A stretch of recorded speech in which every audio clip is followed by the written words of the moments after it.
Hey everybody, welcome back. Today I want to talk about things that I miss about the United States and living in America. Halloween. I'm not going to lie, I was really bummed out last fall with the severe lack of celebration around Halloween. I know in America it's really been commercialized as hell and people go a little bit overboard in many cases from others' points of view. But I absolutely love Halloween. I love going to people's houses and seeing them really build out the decorations, and some people create haunted houses out of their house and their like front yards or like makeshift graveyards and things like that.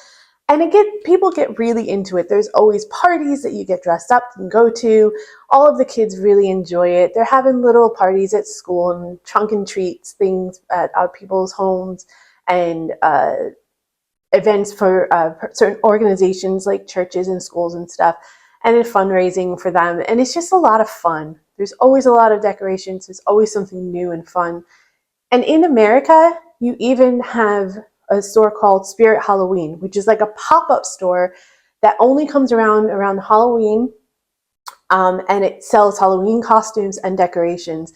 And I'm not gonna lie, sometimes we would go there and walk around the store just to see like the latest decorations and see what kind of cool new scary inventions they would have for people to decorate their homes with. It's a lot of fun. Halloween is a lot of fun. And I really miss it. And I really missed not having it here in England last fall. Parking. I'm not gonna lie, I miss the space in general, but primarily the parking. I am gonna tell you the truth, because I don't lie. I failed the parallel parking on my driver's test in America, but I still got my license because it's so not as important in America, because there's parking lots, or car parks, as you would say here in England, everywhere, and it's really easy to find parking in a lot of places because you have the space for it. But also, the spaces are much wider and much easier to get in and out. Here in England, they're so narrow, and for me anyway, I feel like I'm on top of the car next to me. And even when I'm in the car with someone else and they're parking, they're more used to it and it's easier for them, but I still feel like I'm going to smash the car next to me when I get out of the car. I like parking near the disabled spot, not in the disabled spot, but near the disabled spot where I have a little bit more of a wider door span, so I don't hit anything. I don't know if it's just me because I'm not used to it. It probably is, and I'll admit that. But I do miss having that space in parking and driving that you just don't have here in England. Good pizza. I've said this before in a few other videos, but I think it's worth repeating because something from me that I am really missing. I'm sorry, I don't mean to offend anyone by this, but y'all just don't have good pizza here in England. Full disclosure, I've never been to Italy, and I've heard that that is the supreme, and I can't wait to go and visit there and try it. But for now, my experience has been local, what we call mom and pop pizzerias that serve pizza and maybe some pasta dinners and things like that. That you usually have a takeout on the weekend. You have it delivered, and you sit and like have a movie night, and you eat your pizza. The sauce tastes better. There's a lot more flavor to it, and there's more herbs to it, and it's just made better. Like, I can't explain it. It's really hard to explain, but you got to take my word for it. If you're ever in the Northeast of America, particularly in New York, make sure that you try the pizza, and don't go to some kind of chain restaurant pizza or anything like that.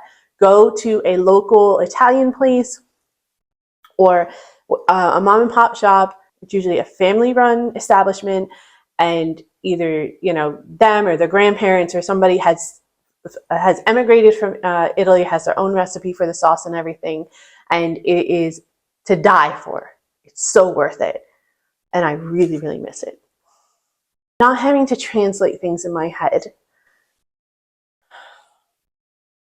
American culture translates to other cultures a lot easier than other countries' cultures penetrating into the US. So it's easy to, even when you're in America, if you're speaking with a foreigner, they're usually really, really familiar with American culture and you can identify with them and understand what they're saying and doing based on that. Here in England, because I don't really have that, it's so much harder for me to translate. I don't know what they're talking about when they talk about like old political figures or old television shows or events that have happened, because it doesn't necessarily always get translated into American culture. We don't always know about what's happening. And even the language and the slang, the English that's spoken here is different than English that's spoken in America. I'm just going to say it. I feel like it's a foreign language in a lot of ways. I constantly have to translate in my head. Is that what they really mean? Is that what they, are they being mean and are they making fun of me?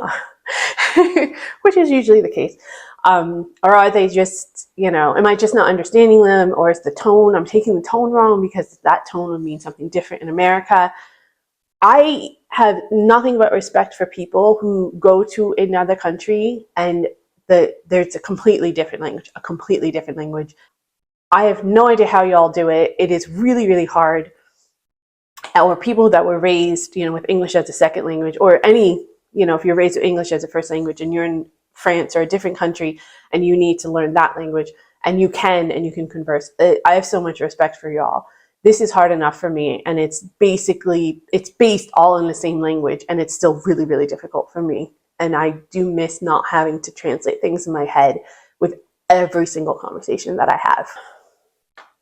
You're going to think I'm turning British because the next one is about the weather. Warm breezes. Don't get me wrong, it gets warm here in England.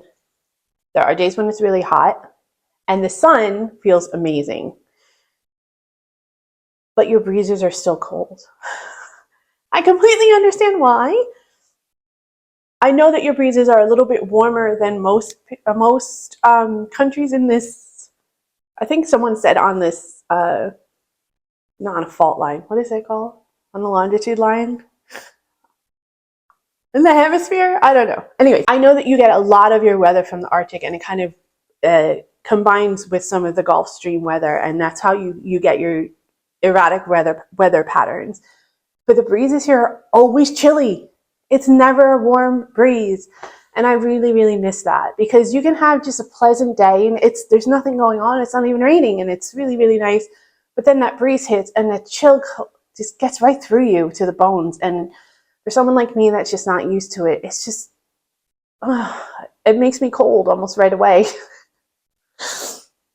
So I do miss, especially in the summertime, having warm breezes just pass by, and just being able to close my eyes and just feel it all around me. And it feels kind of like a big hug. And I do kind of miss that. The next one might come off as very New Jerseyan to a lot of people, but I don't care. I miss 24-hour diners. For those of you who don't know, diners are usually local owned establishments that are open 24 hours a day, 7 days a week. They usually serve breakfast all day long. They have specials. You can go and sit at the counter and get a cup of coffee, grab some food, some pie or whatever, or you can sit in a booth. At the very least, you've seen these in movies. They are awesome. They're not just exclusive to New Jersey, don't get me wrong. They're all over the US, but there's a very, very big diner culture in New Jersey. And when I was in high school, every time that we went out, we would always go to the diner after, even if it was just get a cup of coffee and just kind of go over, what we did earlier. It was always the wind down of the night. Or you go to the diner the next day after you've been partying all night and you've been clubbing all night and it's your hangover cure.